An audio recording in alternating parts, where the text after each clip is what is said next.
The S&P 500 is one of the greatest investment products ever created. That is where I would begin, because before you try to beat something, you must first respect what it is.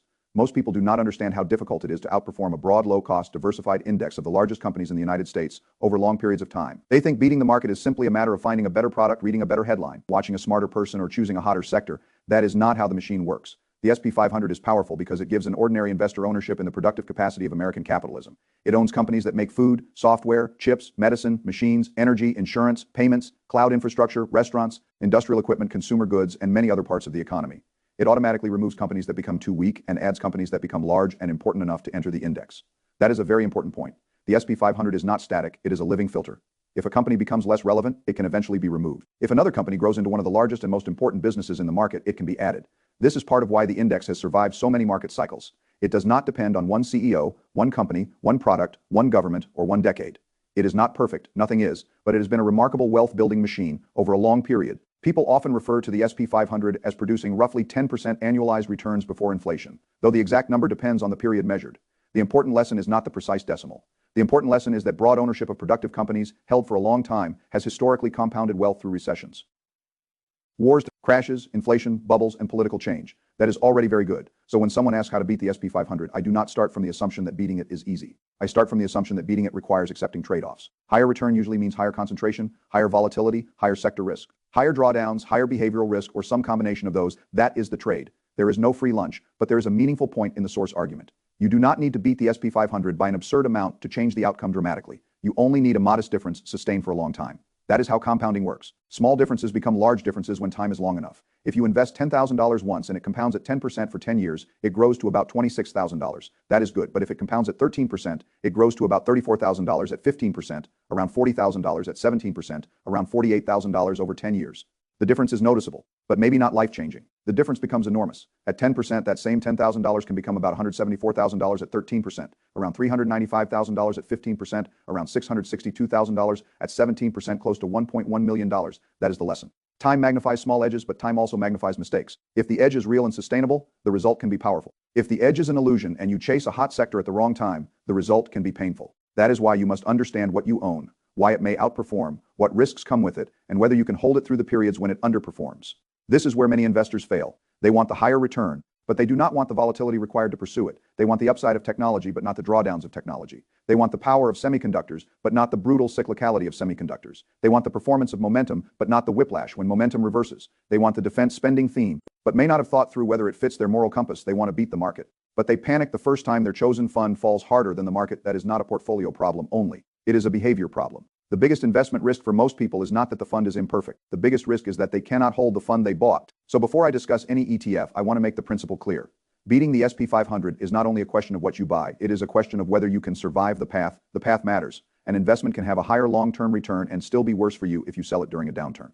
That is why, for many investors, the plain S&P 500 is enough. It is broad, it is simple, it is diversified, it is easy to hold, it does not require you to choose a sector, make a prediction, or explain why your fund is down more than the market in a bad year. Simple is not stupid, simple is often robust. But if you understand the risks and want to explore areas that have historically outperformed, then it is useful to study the categories in the source, growth, technology, aerospace and defense, momentum, semiconductors, and the Nasdaq 100 as a broader technology-heavy alternative. These are not magic funds. They are different exposures. That is the right way to think. An ETF is a basket. When you buy a share of an ETF, you are buying a structured basket of companies. The basket has rules. The rules determine what goes in, what stays out, how much each company weighs, when the fund rebalances, how much concentration exists, and what risk you are accepting. Do not only look at the ticker, look at the rules. The rules are the machine. Let us begin with the basic S&P 500 ETF idea. A fund like SPY gives exposure to the 500 largest U.S. companies in the index. If you buy one share, you do not have to personally buy 500 companies. You own the basket. If one company weakens and eventually leaves the index methodology handles it. If another company grows large enough, it can enter. This is the beauty of indexing. You outsource some decisions to a rule-based system. The S&P 500 is not trying to pick the best stock. It is giving exposure to a broad set of large companies. Over time, winners can become larger parts of the index because market capitalization weighting allows winners to grow in weight. Losers can shrink in weight. This is part of why the index has worked so well. But the S&P 500 includes many types of companies. High-growth companies, slower growth value companies, banks, industrials, healthcare, consumer staples, energy companies, utilities, and more. Some of these businesses grow quickly, some grow slowly, some protect portfolios in downturns, some lag during booms. The mix creates balance. If you want to beat the S&P 500, one path is to remove some of that balance and concentrate more heavily in the parts that have historically grown faster. That is where a growth ETF comes in. The first example in the source is an S&P 500 growth-oriented fund. The idea is simple. Instead of owning all 500 companies equally or by market cap within the full index, the fund focuses on companies classified as growth companies. These are generally companies with faster earnings growth, revenue growth, price momentum, or other growth characteristics depending on the index methodology. Growth companies can outperform during periods when investors reward expansion, innovation, high margins, technology adoption, and future earnings potential. Over the last decade, growth did very well because technology and large growth companies became increasingly dominant. But growth does not always outperform. That is the part people forget. Value companies and defensive companies can protect during certain downturns. When interest rates rise, future earnings are discounted more heavily, and growth stocks can be hit hard. When markets rotate into cheap cash flowing or cyclical businesses, growth funds can lag. When valuations become stretched, growth can experience severe drawdowns. So the question is not simply, has growth beaten the S&P 500? The question is, do I understand when growth can underperform and can I hold it anyway? That is the real test. If you buy growth only because it performed well for 10 years, you may not be prepared for the cycle when it does not. Every factor has seasons, growth has seasons, value has seasons, momentum has seasons, quality has seasons, small caps have seasons, sectors have seasons. There is no permanent winner every year. There are only exposures with different long-term behavior. The second example is XLK, a technology ETF focused on technology companies inside the S&P 500. This is a more concentrated bet. Instead of owning the full market, you are saying that technology will continue to be one of the primary engines of growth. That may be a reasonable belief. Technology has become the operating system of the economy. Cloud computing, semiconductors, artificial intelligence, software, cybersecurity, digital payments, enterprise systems, consumer devices, and platforms are not side industries anymore. They are central to the way businesses operate. Over the last decade, technology companies have grown dramatically and have created enormous shareholder value. A tech ETF like XLK has historically outperformed the S&P 500 over certain periods because it concentrated on the sector that benefited most from the digital transformation.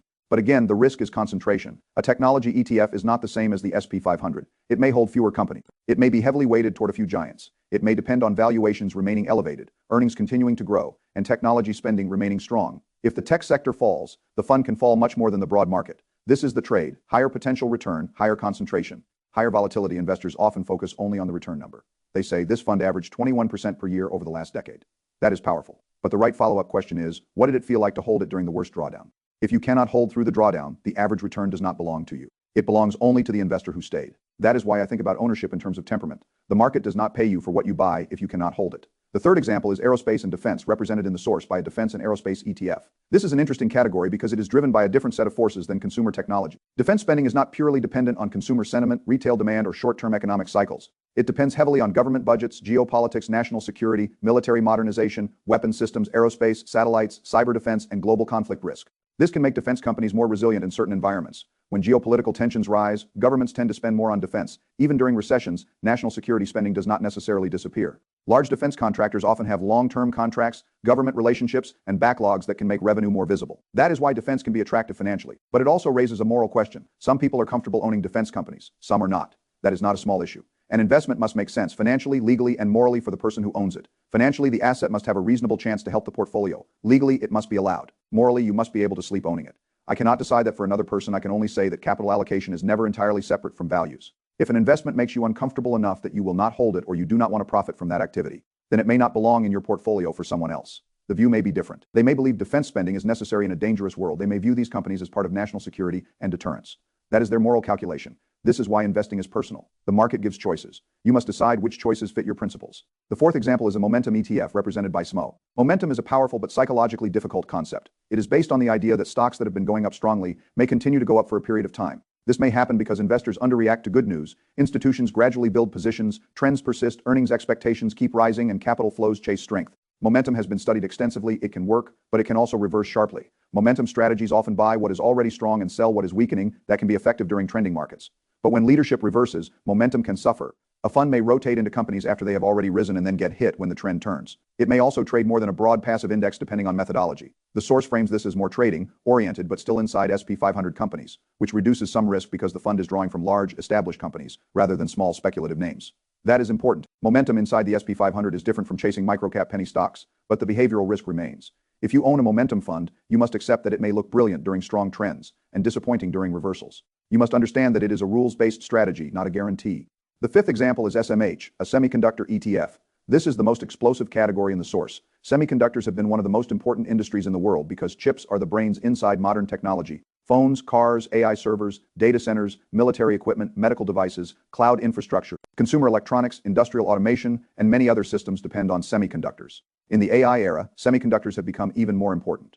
Artificial intelligence is not just software. It runs on physical chips. Training large models requires enormous compute. Inference requires more compute. Data centers require GPUs, accelerators, networking chips, memory, power systems, and advanced manufacturing. This is why semiconductor ETFs have performed so well. They sit at the center of a technological bottleneck. When demand for compute rises, chip companies benefit. But semiconductors are also cyclical. This is critical. The industry can experience boom and bust cycles. Demand can surge, then inventories can build, capital spending can rise, then slow, export controls can matter, geopolitics can matter, supply chains can break, valuations can become extreme. A few dominant companies can carry large weights in the fund.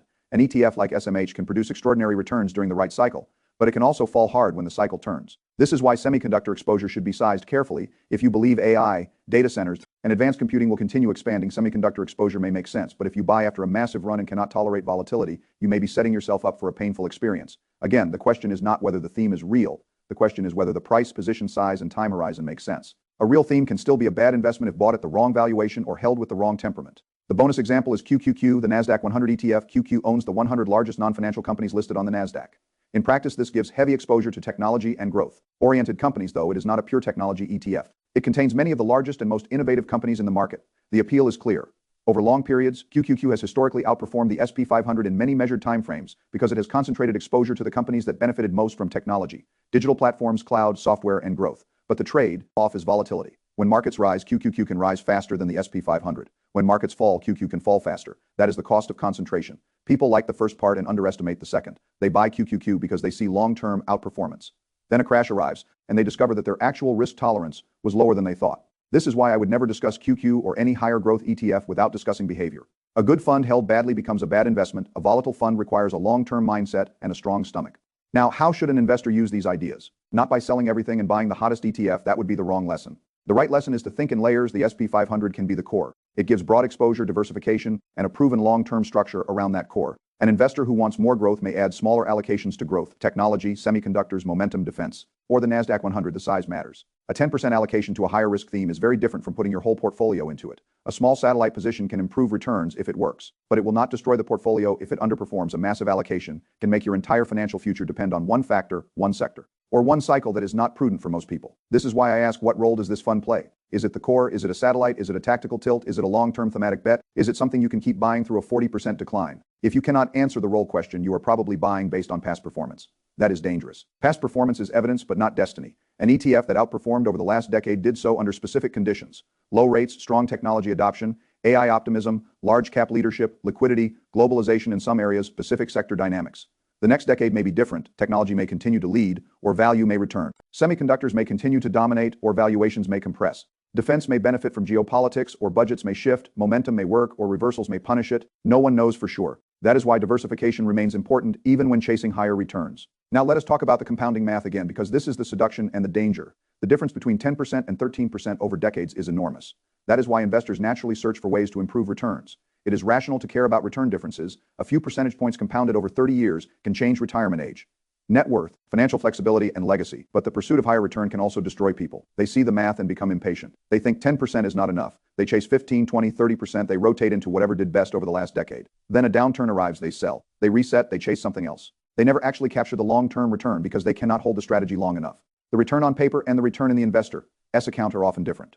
This difference is behavior gap. The fund may earn one return, the investor earns another, because of timing mistakes. This is why a simple S&P 500 investor who keeps buying every month may outperform a person who owns more aggressive funds but jumps in and out emotionally. The best strategy is not the one with the highest back-tested return. The best strategy is the one you can actually execute. Now, the source introduces AEB, always be buying. I like the principle if it is understood correctly. Always be buying does not mean buy random assets at any price with no cash reserves and no risk management. It means that for long-term assets you believe in, especially broad diversified funds, you keep contributing consistently through market cycles. You do not stop because the market is scary. You do not wait for perfect clarity. You do not let the news determine whether you participate in capitalism. You create a system. Money leaves checking. It goes into investments. It happens weekly, bi-weekly, or monthly. The system removes emotion. This is powerful because emotion is the enemy of consistency. When markets go up, you buy. When markets go down, you buy. When there is a Republican president, you buy. When there is a Democratic president, you buy. When the economy is strong, you buy. When the economy is weak, you buy. When the headlines are frightening, you buy. When everyone is excited, you buy. That is the discipline. But AB requires one condition. You must own assets you truly want for the long term. Always be buying only works if the underlying asset is good enough to own through cycles.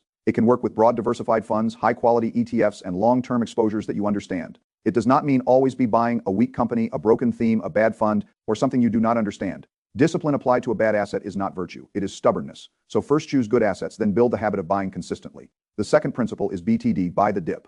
This is also powerful, but it must be used with discipline. Market crashes and recessions are part of the system. Over the last century, the market has experienced many recessions and many market declines. They are not abnormalities, they are recurring features of capitalism. Businesses overexpand, credit cycles tighten, prices get too high, fear returns, the market resets. Then the next expansion begins. If you understand this, a downturn becomes less shocking, it becomes part of the plan. When the market falls 20%, good assets are cheaper. When it falls 34%, they are much cheaper. When it falls 50%, the fear is extreme. But the future expected return may be more attractive if the system survives and the assets are durable. The problem is that most people cannot buy during crashes because they have no cash, no plan, or no emotional stability. They spend all their money during good times. They use too much leverage. They lack emergency reserves. They lose their job and need cash. They panic. Then when prices are discounted, they are forced to sell or unable to buy. This is the opposite of what a rational investor wants. That is why cash reserves matter, not because cash earns the highest return, because cash gives you the ability to act when others are forced to react. A cash reserve protects your investments from being sold during emergencies. It also gives you optionality to buy when prices are attractive. This is a critical distinction. A person with no cash may have to sell stocks during a crash to pay bills. A person with cash may buy stocks during the crash. The same event destroys one person and creates opportunity for another. The difference is preparation. This is why I think the correct long-term strategy is not only ABB, it is AB plus reserves plus BTD. Always be buying on a normal schedule. Keep enough cash so life does not force bad decisions. When markets fall aggressively and your personal finances are stable, buy more if the assets remain good. That is a simple framework. Simple does not mean easy. The difficulty is emotional execution. When markets fall, the news will be terrifying. People will say this time is different. They always do. They will say the market is finished. They will say the economy is broken. They will say the old rules no longer apply. They may be partly right about the pain, but history shows that productive economies tend to recover and compound over time. The investor who has studied cycles knows this before the crash. The investor who has not studied cycles learns it after selling. That is the expensive way to learn. Now let us connect ETF selection with ABB and BTD. If you choose a high-growth ETF, technology ETF, semiconductor ETF, or Nasdaq 100 ETF, you must be even more committed to the strategy because drawdowns may be larger. These funds can outperform in bull markets and underperform sharply in bear markets. If you only buy them after they have outperformed and stop buying when they fall, you will capture the worst version of the strategy. The right approach, if you choose to own them, is to treat volatility as part of the system. If technology falls because of a broad market panic but the long-term thesis remains intact, your plan should already tell you whether to add. If semiconductors crash because of a cycle but AI and chip demand remain structurally strong over time, your plan should already tell you whether to add. If momentum reverses, you must understand that the methodology may rotate over time, but the drawdown may still be uncomfortable. If defense lags during peaceful periods, you must know why you own it. If QQQ falls harder than the market, you must not be surprised. Surprise is a sign that you did not understand the asset.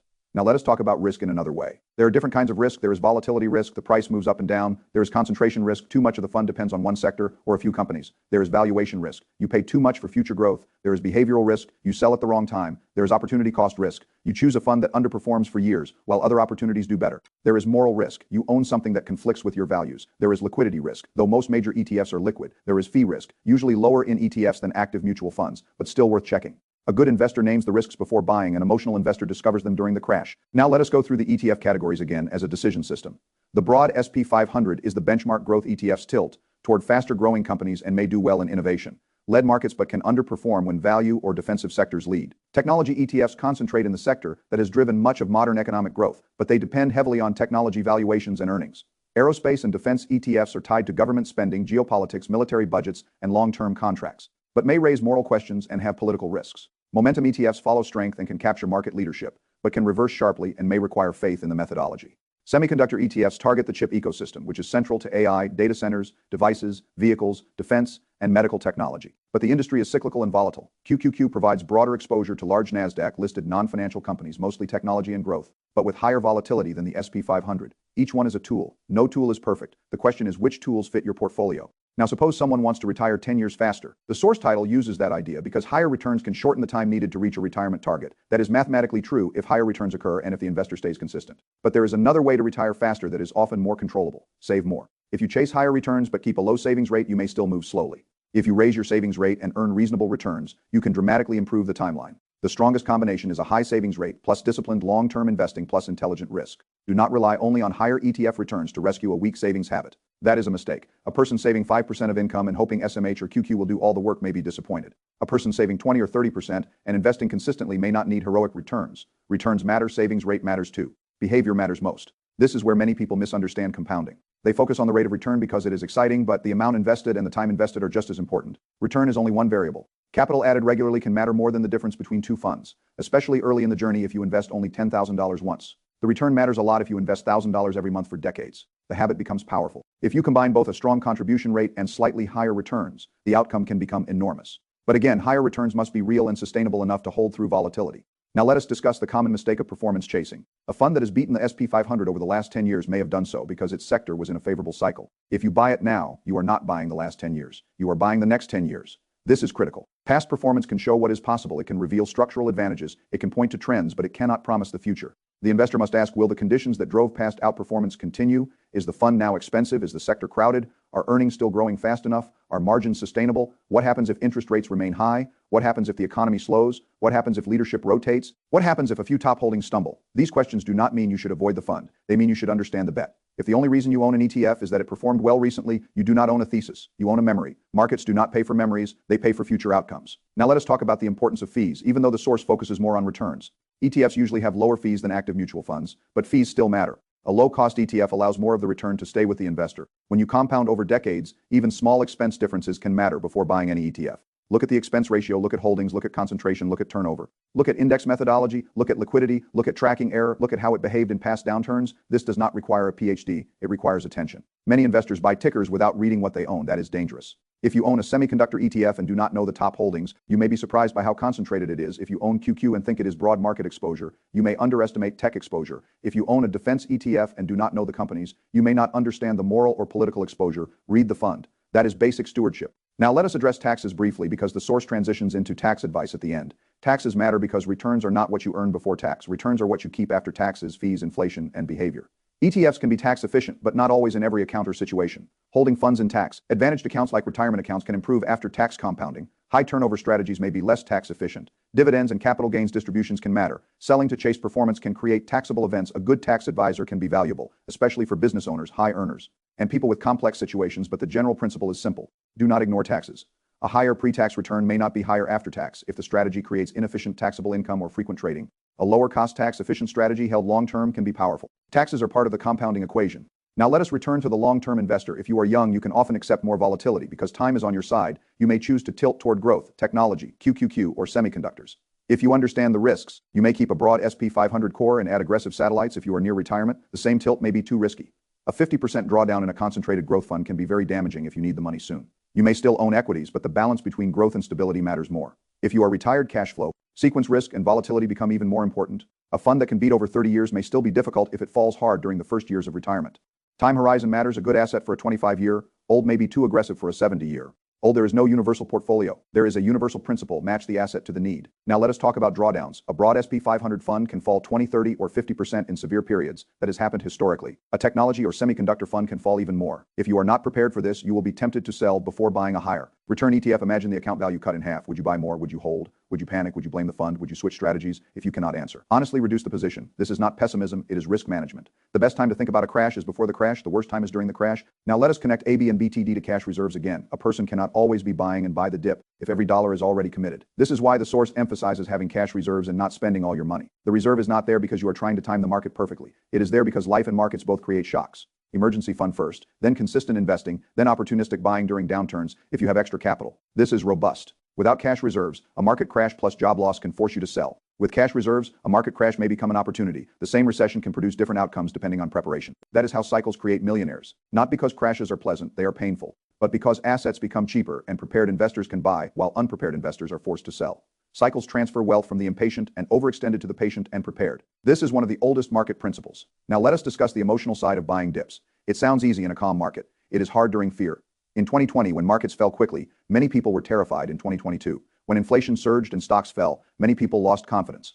In 2008, when the financial system appeared to be failing, buying felt almost insane. But in hindsight, those periods were opportunities for long-term investors. The key is to create the rule before the fear arrives. For example, if the market falls 20%, I increase my contribution by a certain amount. If my emergency fund is intact, if it falls 30%, I add more. If it falls 40%, I add more again. The exact rule depends on your financial situation, but the point is to pre-commit. Rules created during calm can guide you during chaos. Without rules, emotion wins. Now let us talk about the investor who wants to use all 5 ETFs. That may or may not make sense. There can be overlap. XLK, SMH, QQQ, and growth funds may all hold some similar large technology companies or be affected by the same growth and tech cycles. If you own all of them, you may think you are diversified because you have multiple tickers, but you may actually be concentrating in the same underlying factor: large cap growth and technology.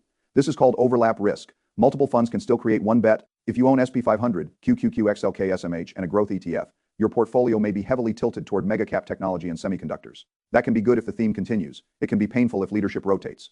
So before adding funds, check overlap, look at top holdings, look at sector weights, look at how the funds correlate. A portfolio with 5 ETFs is not automatically diversified. Diversification means different exposures, not different names. Defense may add a different kind of exposure. Momentum may rotate depending on rules, but many growth and tech funds can overlap heavily. Understand the structure. Now let us talk about the role of active investing versus ETF investing. The source briefly mentions active investing as trying to find where money is moving. That can work for people with skill, time, temperament, and a disciplined process. But most people are not professional investors. They have jobs, families, and limited time. ETFs give them a way to capture broad themes without picking individual winners. That is valuable. You do not need to know whether one semiconductor company will beat another if you own a semiconductor ETF. You do not need to choose one defense contractor if you own a defense ETF. You do not need to guess which Nasdaq company wins if you own QQQ. But ETF investing still requires judgment. You are not choosing a company, you are choosing a basket and a rule. That is easier, but not effortless. Now let us discuss why slightly better returns are so valuable psychologically. A person who sees the compounding difference may become motivated. That motivation can be good if it leads to better saving and investing. But it can also create greed.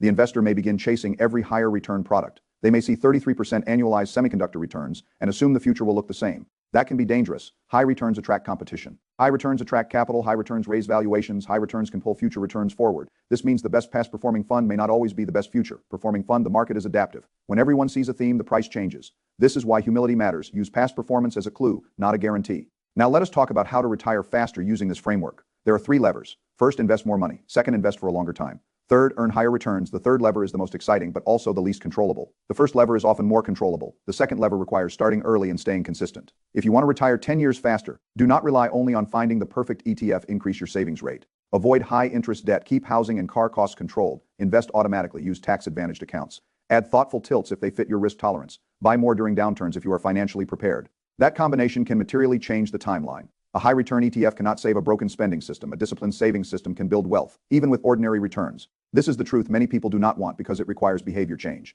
But it is also empowering because it means you are not dependent entirely on market luck. You control the contribution. You control the cost. You control the behavior. Now let us talk about the greatest mistake in ETF investing. Buying hot and selling cold. A fund performs well. The investor sees the chart. The investor buys. Then the fund underperforms or falls. The investor loses confidence and sells. Then the cycle rotates back and the fund recovers without them. This is how investors turn good funds into bad personal results. The opposite approach is disciplined accumulation. Choose funds based on long-term thesis and risk profile. Buy consistently. Expect underperformance periods. Rebalance when needed. Use downturns as opportunities if the thesis remains intact. Do not abandon the plan because the last 6 months were ugly. This is how long-term compounding is captured. Now let us apply this to the specific categories. If technology has a bad year, that does not automatically invalidate XLK. If semiconductors crash because of a cycle, that does not automatically invalidate SMH. If defense lags because geopolitics is calmer, that does not automatically invalidate a defense ETF. If momentum reverses, that does not automatically invalidate a momentum methodology. If QQQ falls more than the SP 500 during a bear market, that does not automatically invalidate QQQ.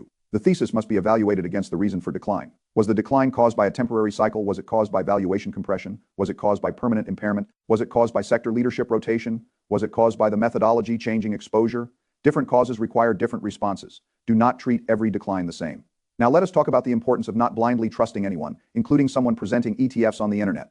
This is one of the best disclaimers in the source. Never blindly trust a random person on YouTube. That is correct. Investing has risk. You can lose money. Past performance does not guarantee future performance. A fund that worked in one period can underperform in another. Your money must be governed by your own understanding. If someone gives you a list of ETFs, your job is not to copy it. Your job is to research it. Read the prospectus. Check the holdings. Understand the index. Study performance in different periods. Compare expense ratios. Look at drawdowns. Ask how it fits your portfolio. If you cannot explain why you own it without mentioning the person who told you about it, you probably do not understand it well enough. This is especially true for higher risk funds. Now let us discuss the role of newsletters, education, and information. Staying informed can help. A daily market brief can be useful if it helps you understand what is happening without triggering emotional trading. Education can help you identify opportunities and avoid mistakes. But information can also become noise. A person who reads too much market news may feel compelled to act too often. The purpose of information should be better understanding, not constant trading. If a newsletter or video helps you understand the economy, sectors, and investment principles, that is useful. If it makes you anxious and causes you to change strategy every day, it is harmful. The investor must manage information diet just as carefully as portfolio risk. Too little information can create ignorance. Too much noise can create overreaction. The right information builds a better framework. Now let us think about the underlying economic logic behind the specific ETF themes. Growth and technology benefit from innovation and scale. Defense benefits from government spending and geopolitical risk. Momentum benefits from persistence and market leadership. Semiconductors benefit from the physical bottleneck behind digital transformation and AI. QQQ benefits from large, innovative, non-financial companies that dominate modern markets. These themes have been strong. The question is whether the underlying forces remain strong enough to justify continued exposure. AI and data centers support semiconductors, cloud and software support technology. Global conflict and military modernization support defense. Market leadership cycles support momentum when trends persist. Large innovative companies support QQQ if megacap growth remains dominant. There are reasonable arguments for each. There are also risks for each. That is why a diversified approach may be better than betting everything on one. Now let us talk about the difference between outperformance and suitability. A fund can outperform and still be unsuitable for you. If it creates anxiety, if it conflicts with your values, if it overlaps too much with what you already own, if it has volatility you cannot handle, if your time horizon is too short, if you need the money soon, then it may be unsuitable. Suitability matters more than performance charts. The market offers many good tools. The wrong tool in the wrong hands can cause harm. Now, what is the best way to think about a portfolio using these funds? One possible structure is core and satellite. The core could be a broad SP 500 or total market fund. This is the foundation. It should be the part you can hold through all cycles. The satellites could be smaller tilts, technology, semiconductors, growth, defense momentum, QQQ. Each satellite expresses a belief that a certain category may outperform over time. The satellite size should reflect conviction and risk tolerance. If a satellite falls hard, the core remains intact. If a satellite outperforms, it can improve overall returns. This is a balanced way to pursue outperformance without making the entire portfolio fragile. Another structure is factor and sector tilting. Growth and momentum are factors, technology, semiconductors, and defense are sectors or industries. QQ is a large cap growth, heavy index with sector concentrations. You can combine factors and sectors, but be careful not to concentrate too much in one economic driver. This is where many investors unintentionally become overexposed to technology. They own SP 500, which already has a lot of technology. Then they add QQQ, then XLK, then SMH, then a growth ETF. Suddenly the portfolio may depend heavily on the same few mega cap names and the same technology cycle. That may be acceptable if intentional. It is dangerous if accidental. Now let us talk about rebalancing. If a satellite outperforms dramatically, it can become too large. Rebalancing means selling some of what has grown and buying what has lagged to return to target weights. This can feel uncomfortable because you are selling winners and buying laggards. But it controls risk. If you never rebalance, a high-performing fund like SMH or QQ can dominate the portfolio that may feel good during the boom and painful during the bust. Rebalancing is not about predicting the top. It is about risk control. Some investors rebalance annually, some use bands, some do not rebalance aggressively if they want winners to run. The method depends on the person, but the concept should be understood. Your portfolio should not become more risky than you can tolerate, simply because one part performed well. Now let us talk about retirement acceleration realistically. If you want to retire faster, higher return ETFs may help, but the reliable formula is broader. Spend less than you earn, avoid bad debt, invest consistently, increase income, use tax, advantaged accounts, keep fees low, own diversified productive assets, add thoughtful higher growth exposure if appropriate. Buy more during downturns when prepared. Stay invested for decades. That is not a secret. It is a system. Most people fail not because they never heard the system. They fail because they do not execute. Execution is the hard part. Now let us revisit the mathematics one final time. A few percentage points of annual return can change the future. At 10%, $10,000 over 30 years can grow meaningfully. At 13, 15, or 17%, the outcome becomes dramatically larger. That is why it makes sense to search for durable edges. But the edge must be paired with discipline. A 17% strategy held for 3 years and then abandoned during a crash is not a 17% strategy for you. A 10% strategy held for 30 years may beat it in real life. This is why the ordinary investor should not become obsessed with maximum return. The goal is maximum sustainable return. Sustainable means financially sustainable, emotionally sustainable, and behaviorally sustainable. That word matters. Now, what should the viewer actually do after hearing about these ETFs? First, understand the SP 500 as the benchmark. Second, decide whether you need or want to beat it. Third, if you do, study the higher growth or thematic ETFs carefully. Fourth, understand the risk and overlap. Fifth, decide the role and size. Sixth, automate investing. Seventh, keep reserves. Eighth, buy more during downturns only if your financial base is secure and the thesis remains intact. Ninth, do not panic sell. 10th, review periodically but do not constantly tinker. That is a practical sequence. Now let us end with the principle that matters most. The market rewards ownership over time, but it does not reward panic. The SP 500 has already proven that broad patient ownership can build wealth. Higher return ETFs may improve results if the themes continue and if you can hold them. But if you use them as objects of excitement rather than tools inside a system, they can hurt you. So be careful. Do not chase. Do not blindly trust anyone. Do not confuse past return with future certainty. Do not buy what you cannot hold. Do not sell during every downturn. Do not use money you need soon. Do not ignore cash reserves. Do not forget that market crashes are part of the system. Always be buying. If the asset is good and the plan is sound, buy the dip. If you have reserves and conviction, stay invested. If your time horizon is long, and above all, build a strategy that you can actually live with, because the best investment is not always the one with the highest return on a chart. It is the one that lets your money compound while you stay calm enough to let it happen. That is how wealth is built. Not by finding a magic ETF, but by combining intelligent exposure, disciplined contributions, patience through cycles, and the humility to know that the future will always surprise you. If you can do that, then whether you own the SP 500 alone or add growth, tech, defense, momentum, semiconductors, or the Nasdaq 100, you will be thinking like an investor rather than a spectator. And that is the real advantage.